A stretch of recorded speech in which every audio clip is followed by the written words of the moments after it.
안녕하세요. 충남 공주에서 그림 그린 여자 김영주입니다.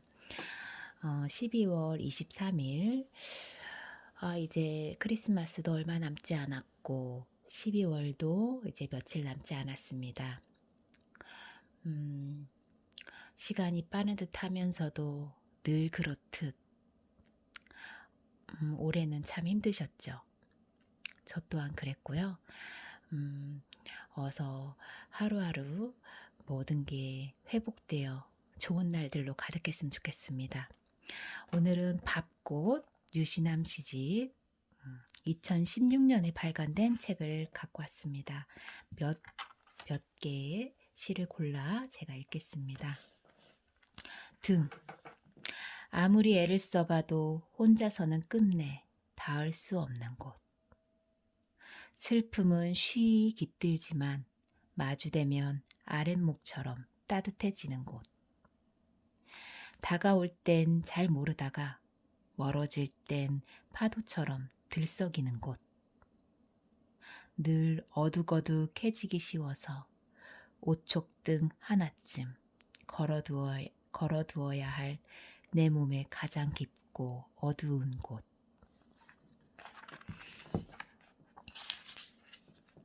뒤를 본다는 말. 아침밥 먹는 대로 달려가 하루치의 반성문을 쓰고 나면 꼭 뒤를 돌아보는 버릇이 있다. 물속에 가만히 웅크리고 들어앉은 나를 물끄러미 바라보다 생각하노니 똥을 눈다거나 싼다는 말보다 뒤를 본다는 말은 얼마나 철학적이고 고상한가.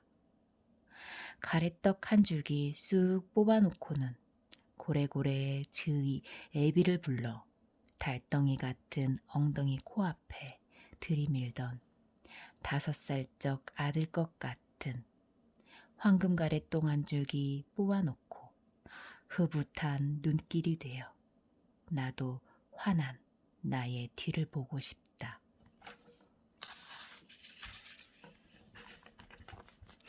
봄, 봄.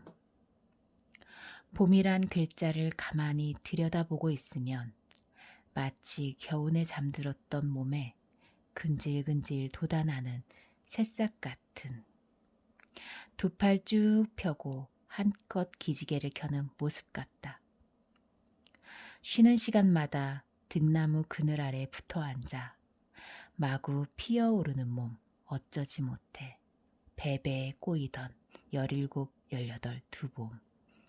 이 글쎄 선생들의 눈총일랑 휴지처럼 내던져버리고 교문도 나서기 전에 등나무처럼 한 덩어리로 얽힌 채 세상 속으로 성큼성큼 걸어가고 있다. 내 몸이 한창 봄이었을 땐 제 몸에 봄에 겨워서 세상 속으로 봄이 왔다 가는지 어쩌는지 까마득히 몰랐는데 그 두 녀석 가로질러 지나간 운동장에 축구공 따라 이리저리 씩씩거리며 몰려다니는 저 멧돼지 같은 봄들이 오늘따라 참 이쁘다 생각이 드는 내 늦은 봄날 하오. 막걸리. 복숭아꽃 트들어진 봄밤을 꽃다운 벗들과 막걸리로 지새우고 굽이굽이 산길 돌아 집으로 왔네. 바다처럼 착한 벗이 안겨준 막걸리통 뒷자리에 쓰러져 차 혼자서 반통은 듯이었네. 앞창문 뒷창문 열어놓고 이 봄을 다 지내었건만 저 시큼한 냄새 가실 줄 모르네. 막걸리 반통이 이럴찐된 평생 술에 쩔은 이 내 몸은 대체 얼마나 열어두어야 할까. 마음의 무게. 줄넘기 며칠 돌리고 나서 한번 달아보고 동네 한 바퀴 몇 번 뛰고 나서 또 달아보고 밥 한 술 질끈 덜어낸 날 조심조심 달아보지만 저 저울 꿈쩍도 않네.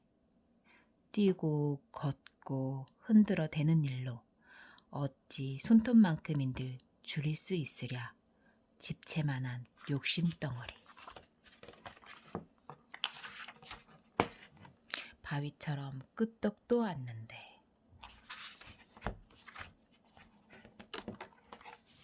가을은 돌아가는 달. 밝음 속에선 어둠의 속이 잘 안 보인다. 높이 앉으면 진짜 높은 것을 볼 수 없다. 세상의 허튼 소리가 귀에 꽉 차면 풀숲의 노래와 별이 보내는 편지를 읽기 어렵다.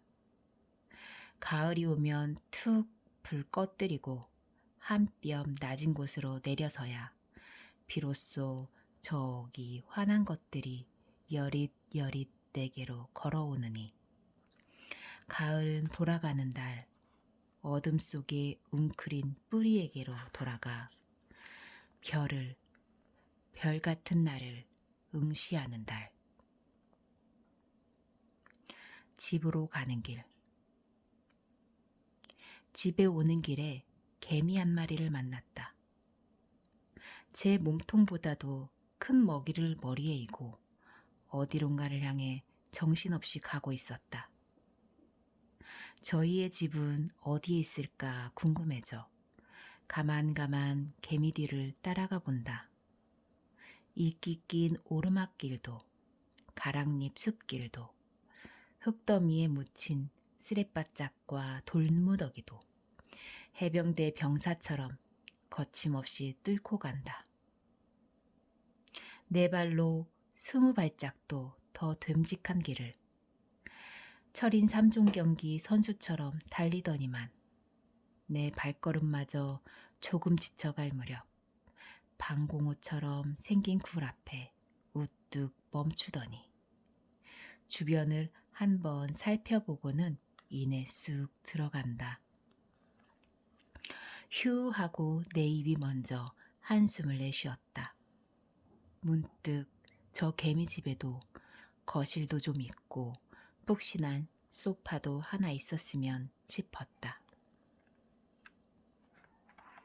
단풍. 붉은 바람 들었다 말하지 말라. 씨앗 부여잡느라 초록이었을 뿐. 어찌 붉은 마음조차 없었겠는가.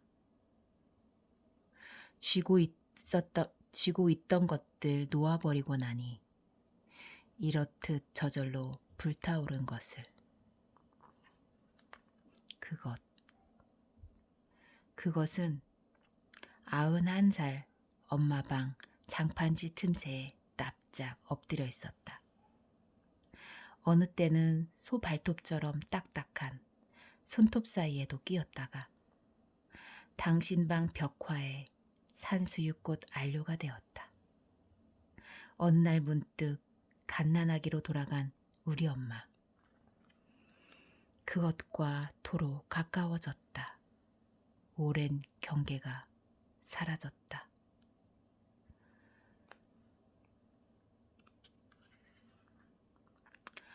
사랑은 오토바이를 타고 온다. 삑삑 짧은 경적 소리에 이어 80cc 오토바이 지나는 소리가 들린다. 필시 저 오토바이 동네 끝에 되돌아와 몇 분 뒤면 집 앞 은행나무 밑에 설 것이다. 젊은 날 아버지 모습 사진 바로 아래. 낡은 화장대에 앉아 얼굴매 만지며 오토바이의 신호 소리에 귀를 쫑긋 세우는 80 노인의 바쁜 손길이 문틈으로 보인다. 엄마보다 2살 적게 드셨다는데 날마다 오토바이 뒤에 엄마를 태우고 장터 게이트볼장에 붙어 다닌다고 옆집 당숙은 허참 혀끝을 차가며 내게 일러 바쳤다. 나는 속으로 퍽 쟁그러운 마음이 되어 아버지가 심으신 은행나무 아래 평상에 앉아 담배 한 대 무시고 서편 하늘을 바라보시는 얼굴빛 환한 어른께 꾸벅 인사를 올렸다.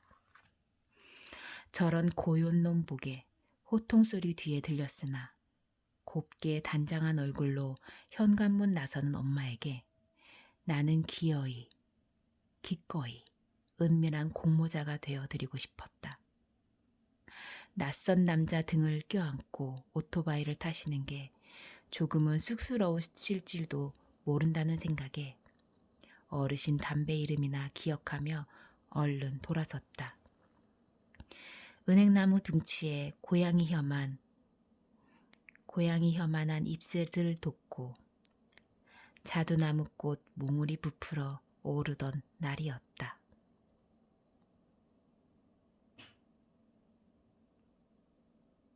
밥꽃. 객지에 공부하러 나가 있는 딸 데려다주고 돌아오는 고갯길 언덕 아래 조팝꽃들 옹기종기 모여서 밥잔치 한판 푸지게 벌이고 있대요. 집사람 참 좋아하는 꽃이지 하는 생각에 꽂혀 여보 저 조팝꽃들 좀 보아 하면서 차를 세우는데 일부러 그러는지 몰라도 아 쌀이꽃 참 이쁘네 하며 차에서 내리더라고요. 그러고 보니 작년 이맘때도 저 꽃 이름 가지고 살짝 티격태격했던 기억이 나는데요. 쌀이꽃은 가을산에 보랏빛으로 피는 꽃이라고 아무리 얘기해도 자기네는 어려서부터 쌀이꽃이라 불렀다나 어쨌다나 하면서 자꾸 우기지 뭐예요. 집사람 고향이나 제 고향이나 거기가 거기고 엎어지면 배꼽 닿을 곳인데 말이에요. 그래 오늘도 딱 좁쌀만큼 속이 좁아서 뭐라고 한마디 할까 어쩔까 망설이다가 에이 까짓거 조팝꽃이면 어떻고 쌀이꽃이면 또 어때 하는 마음으로 꽃들에게 다가갔는데요. 문득 저 쌀이꽃이라는 이름 안에 숨어있던 쌀알들이 바짝하고 달려들더라고요.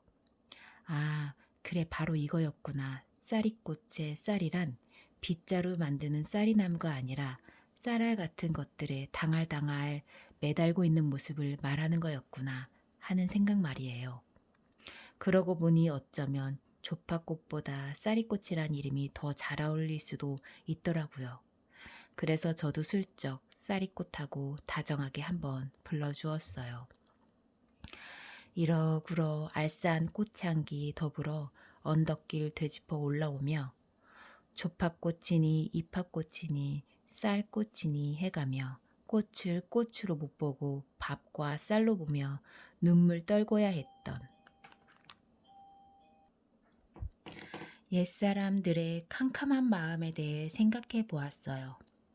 길고 긴 보릿고개 언덕배기마다 밥알처럼 쌀처럼 환하게 피어나 등 굽은 사람들 환장하게 했을 저 꽃들은 또 얼마나 힘들었을지 말이에요.